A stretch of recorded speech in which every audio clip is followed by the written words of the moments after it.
Assalamualaikum warahmatullahi wabarakatuh. Selamat datang di channel Mutiara 165, tempat di mana kita menggali hikmah dari kisah-kisah agung para nabi, para wali, dan orang-orang soleh.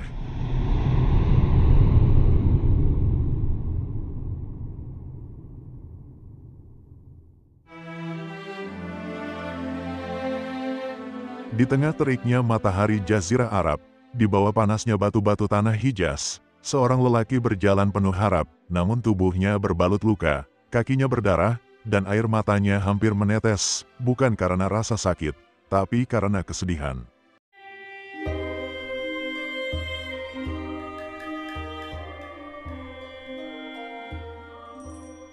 Lelaki itu bukan orang biasa. Ia adalah manusia pilihan. Ia adalah Nabi Muhammad SAW. Setelah wafatnya dua pelindung utama Rasulullah, istri tercinta Khadijah dan paman setia Abu Talib, Mekah terasa semakin sempit. Para pemuka Quraisy kini semakin berani menyiksa, menghina, bahkan merencanakan pembunuhan terhadap beliau. Dalam kesedihan dan tekanan, Rasulullah memutuskan untuk mencari perlindungan dan membuka jalan baru dakwah. Tujuannya adalah Taif, sebuah kota sejuk di selatan Mekah. Kota yang dihuni Bani Sakif, kaum yang kaya, kuat, dan berpengaruh. Rasulullah SAW tidak sendiri. Ia ditemani Zaid bin Haritsah, anak angkatnya yang setia.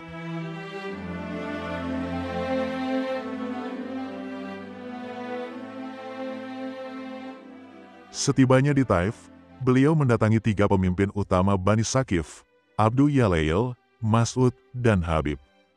Dengan kata-kata lembut dan penuh hikmah, beliau mengajak mereka untuk beriman kepada Allah dan meninggalkan berhala. Tapi apa balasannya? Mereka mengejek, mereka menghina, mereka mengusir. Bahkan mereka mengerahkan para budak dan anak-anak untuk melempari batu ke arah beliau.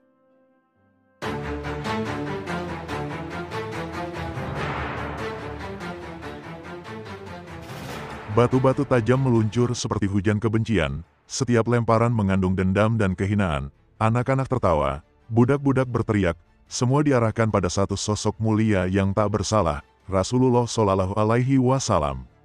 Rasulullah berlari dari satu gang ke gang lain, darah mengalir dari tubuhnya, sandalnya dipenuhi darah yang menetes dari tumit suci beliau.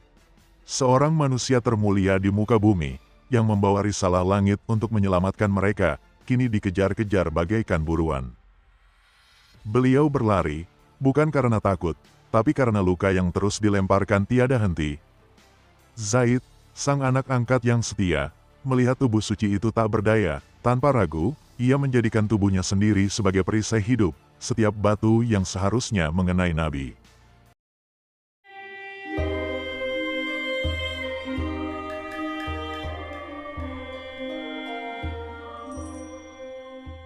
Dalam kepayahan, dengan napas yang tersengal-sengal, dan tubuh penuh luka, mereka melangkah terseok-seok hingga tiba di sebuah kebun. Itulah kebun milik Utbah dan Syaibah, dua orang Quraisy yang walau hatinya tertutup oleh keangkuhan, namun masih tersisa belas kasihan, mereka mempersilakan beliau masuk dan bersembunyi dari kejaran kaum Quraisy. Di bawah naungan pohon anggur, Rasulullah duduk. Tubuhnya lelah, namun imannya tak pernah goyah. Lalu beliau menengadahkan tangan ke langit dan melantunkan salah satu doa terindah dan paling menyayat dalam sejarah dakwah Islam. Ya Allah, kepadamu aku mengadu, lemahnya kekuatanku, hinanya diriku di hadapan manusia, wahai yang maha penyayang, Engkau Tuhan orang-orang yang lemah, Engkaulah Tuhanku, kepada siapa Engkau serahkan aku? Kepada musuh yang akan menyerangku, tapi selama Engkau tidak murka kepadaku, maka aku tidak pedulikan mereka.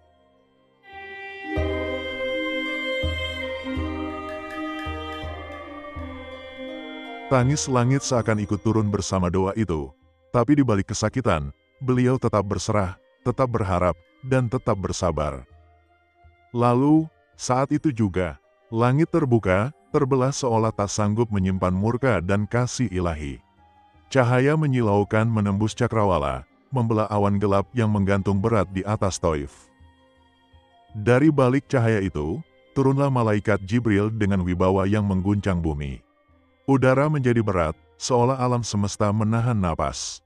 Di sisi Jibril, berdiri sosok yang tidak kalah menggetarkan, yaitu malaikat penjaga gunung, gagah perkasa seperti bukit yang bernyawa, siap menerima perintah dari Rasulullah Shallallahu Alaihi Wasallam.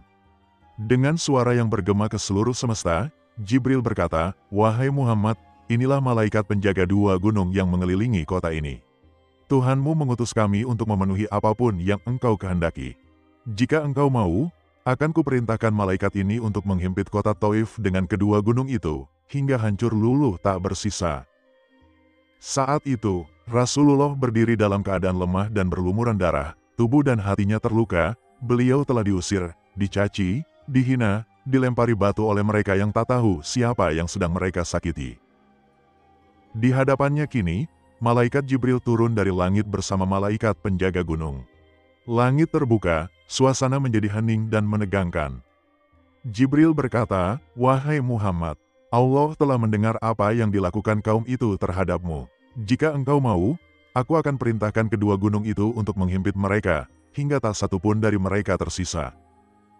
Sebuah tawaran balasan atas kezaliman, balasan atas penghinaan terhadap utusan Allah. Rasulullah Shallallahu Alaihi Wasallam bisa saja berkata, "Ya, beliau bisa saja memilih kehancuran, beliau bisa saja mengakhiri semuanya saat itu juga."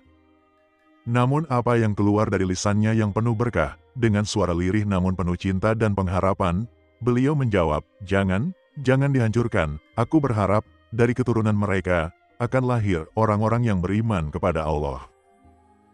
Subhanallah, lihatlah kasih sayangnya, lihatlah ampunan yang melampaui batas logika manusia. Dalam penderitaan, beliau masih melihat harapan, dalam luka, beliau masih menyemai cinta.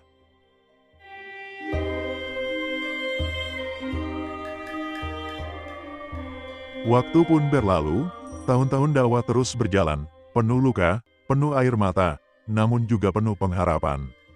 Doa Rasulullah di Taif, doa yang mengguncang langit, tidak pernah sia-sia. Sebab di balik setiap luka, ada janji Allah yang menunggu.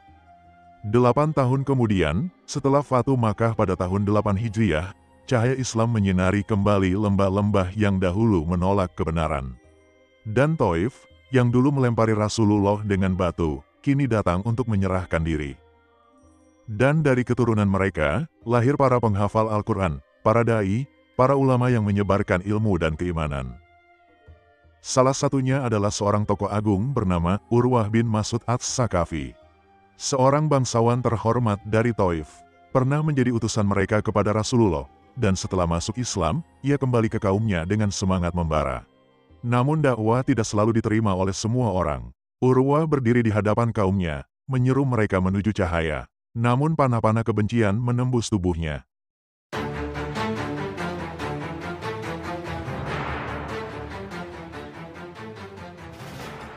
Ia gugur sebagai syahid, sebagai pembela Islam yang sejati, sebagai bukti bahwa dari tanah yang pernah menolak Rasulullah Shallallahu Alaihi Wasallam, Allah menumbuhkan para pejuang yang rela menumpahkan darahnya demi agama ini.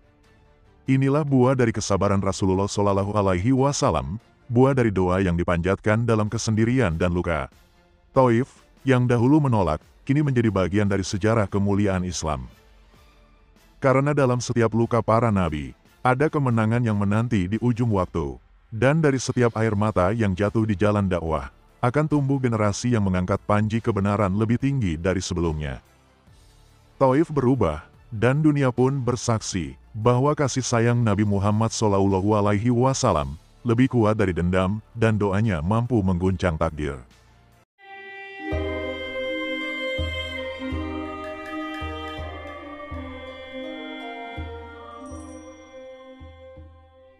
Setiap kisah adalah cahaya, setiap perjalanan adalah pelajaran, dan setiap hikmah adalah mutiara berharga bagi kehidupan kita. Mari kita renungkan bersama dan ambil inspirasi dari perjalanan mereka yang penuh cahaya petunjuk. Sekian dan terima kasih. Mutiara 165 undur diri. Wassalamualaikum warahmatullahi wabarakatuh.